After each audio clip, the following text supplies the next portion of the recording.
So the key thing is live a life that you're going to mature and be better, caring for one another, giving each other support.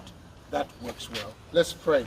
And Lord, we thank you for the golden rule that we have received today, to do to others what you want done to us. And so we pray, Father, that you will help us be a people that are going to support one another, that are going to stand for one another, and will be a blessing to each other. Bless today. Give us safety on the road as we cycle, that all is well. To the glory of your name we are praying. Amen. Amen. Praise the Lord. Okay, can I have...